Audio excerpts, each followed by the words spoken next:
बिस्मिल्लाहिर्रहमानिर्रहीम, अस्सलाम वालेकुम रहमतुल्लाहि व बरकातुहू। आई होप कि आप सब लोग ठीक होंगे। आप देख रहे हैं मेरा YouTube channel bio with sir Habib और मैं हूं आपका बायोलॉजी इंस्ट्रक्टर हबीब अहमद। बच्चे आज जो हम टॉपिक डिस्कस करने जा रहे हैं वो होगा हमारे पास हार्ट बीट। बच्चे हम बेसिकली हार्ट बीट को डिस्कस करेंगे, तो मूव करते हैं बच्चे अपने टॉपिक की तरफ। As we know our topic name is heart beat. Basically हम पढ़ेंगे कि हार्ट बीट होता क्या है। तो आप कह सकते हैं अल्टरनेटिंग कॉन्ट्रैक्शंस एंड रिलैक्सेशंस, ठीक है, ऑफ हार्ट चैम्बर्स। कह रहा जो हार्ट के चैम्बर्स होते हैं, जो हार्ट के खाने होते हैं, कह रहा उसके अंदर जो अल्टरनेटिंग कॉन्ट्रैक्शंस हो रही हैं, यानी सिस्टोल मूवमेंट्स हो रही हैं, या आप कह सकते हैं डायसिस्टोल मूवमेंट्स हो रही हैं, यानी आप कह सकते हैं रिलैक्सेशन हो रही है। तो कह रहा है इसको अभी इससे क्या प्रोड्यूस होगा, इससे हमारे पास एक हार्ट बीट प्रोड्यूस होगी, ठीक है। उसके बाद अगर हम बात करते हैं what is heart rate. Heart rate basically क्या होता है, तो कह रहा है average human heart beat 70 times. कह रहा है जो एवरेज ह्यूमन होता है उसका जो हार्ट होता है वो 1 मिनट में 70 टाइम्स बीट करेगा। इसको आप बच्चे बोलते हैं हार्ट बीट, ठीक है। इसको आप कलेक्टिवली बोलेंगे हार्ट रेट, यानी सिंपल एक एवरेज ह्यूमन का जो हार्ट रेट होता है वो कितना होगा, 70 टाइम्स पर मिनट, ठीक है। उसके बाद नेक्स्ट जो है वो कह रहा है कि फेजेस ऑफ हार्ट बीट, यानी हार्ट बीट की बेसिकली कितनी फेजेस होती हैं। तो कह रहा है basically there are 2 major phases of heart beat, ठीक है। Number 1 is systole and the second one is diastole. First of all we will discuss about systole कि during systole moments क्या होगा। कह रहा when both ventricles contract, कह रहा जब दोनों ventricles यानी left ventricles और right ventricles contract हो जाएंगे, कह रहा to pump blood into pulmonary arteries, और वो जो blood होगा वो किसके अंदर बच्चे पंप हो जाएगा, pulmonary arteries के अंदर एंड एरोटा के अंदर, ठीक है। तो इसको आप क्या बोलते हैं, इसको बोलते हैं सिस्टोल मूवमेंट्स हो रही हैं, ठीक है, या आप कह सकते हैं कॉन्ट्रैक्शंस हो रही हैं, ठीक है।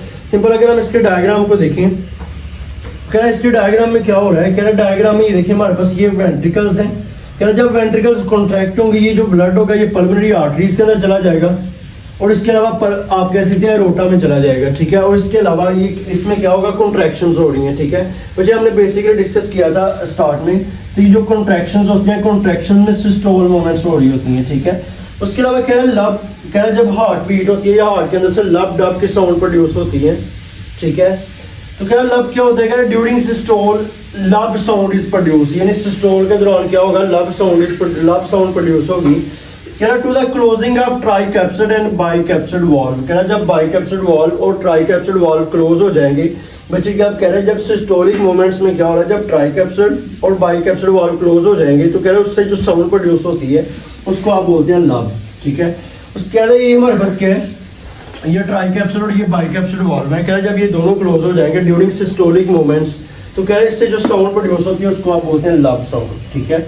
सेकेंडली अगर हम बात करते हैं डायसिस्टोल की, तो डायसिस्टोल क्या होता है बेसिकली, तो कह रहा है डायसिस्टोल आप कह सकते हैं कि आपने डिस्कस किया था कि इसमें जब रिलैक्सेशन हो जाएगी, इसमें कॉन्ट्रैक्शन नहीं है, जब इसकी अल्टरनेटिव रिलैक्सेशन हो जाएगी तो उसको आप बोलते हैं डायसिस्टोल, ठीक है। कह रहा अकर्स इमीडिएटली आफ्टर सिस्टोल, यानी सिस्टोल मूवमेंट्स के फौरन बाद जो हमारे पास मूवमेंट्स हो रही है उसको आप बोलते हैं डायसिस्टोल, ठीक है।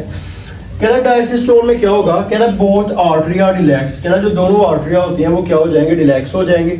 जैसे वो रिलैक्स होंगे तो ब्लड क्या होगा, ब्लड एंटर्स इनटू आर्टरिया, ब्लड किसके अंदर एंटर हो जाएगा, आर्टरिया के अंदर, ठीक है। ये जो मैकेनिज्म हो रहा है ये डायसिस्टोल मूवमेंट्स में हो रहा है, ठीक है, डायसिस्टोल में हो रहा है, यानी डायसिस्टोल फेज में हो रहा है, ठीक है। कह रहा कॉन्ट्रैक्शन ऑफ आर्टरिया, जैसे ही आर्टरिया कॉन्ट्रैक्ट करेंगे तो वेंट्रिकल क्या हो जाएंगे, फिल हो जाएंगे, ठीक है। अब देखिए कह रहा है कि जैसे ही इधर से हमारे पास कह रहा है कि वेंट्रिकल आप कह सकते हैं कि जैसे आर्टरिया रिलैक्स होंगे तो वो जो वेंट्रिकल्स होंगे ये फिल हो जाएंगे, आप कह सकते हैं रिलैक्स हो जाएंगे, ठीक है। तो ये मूवमेंट्स किसमें होती हैं बच्चे, डायसिस्टोलिक फेज में, ठीक है। उसके बाद कह रहा है कि इसमें कौन सी साउंड प्रोड्यूस होगी, डब साउंड प्रोड्यूस होगी, ठीक है।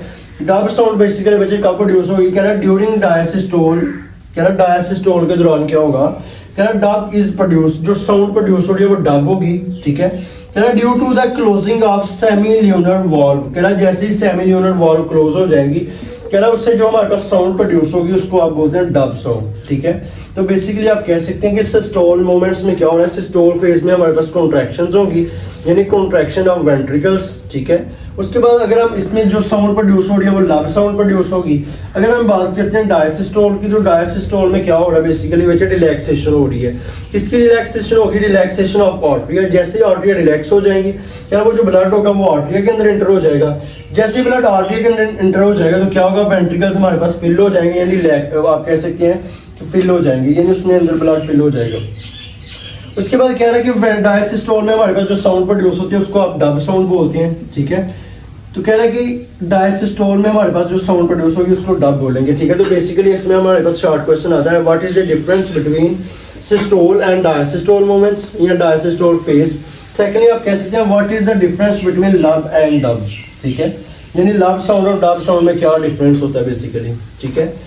तो बच्चे ये था आज का हमारा टॉपिक। अगर हम इसकी जो है ना डब साउंड की बात करते हैं तो ये हमने रिलैक्सेशन में पढ़ा है कि जब दोनों आर्टरी हमारे पास रिलैक्स हो जाएंगी, ये किस में हो रहा है, आप कह सकते हैं डायसिस्टोल फेज में, ठीक है। तो बच्चे ये था आज का हमारा टॉपिक जिसमें हमने बेसिकली हार्ट रेट को स्टडी किया, हार्ट बीट को स्टडी किया है, ठीक है। और हमने बेसिकली डिस्कस किया what is the difference between या what are the major phases of heart beat. तो बच्चे आई होप कि आप सब लोगों को समझ आ गई होगी। अगर किसी किस्म का कोई क्वेश्चन है तो आप लोग कमेंट सेक्शन में पूछ सकते हैं। अभी अगर आपने हमारे YouTube चैनल को सब्सक्राइब नहीं किया तो YouTube चैनल को सब्सक्राइब कर दें ताकि हमारी नई आने वाली हर वीडियो आप तक बर वक्त पहुंच सके। तो मिलते हैं अगले लेक्चर में, तब तक के लिए अल्लाह हाफिज़।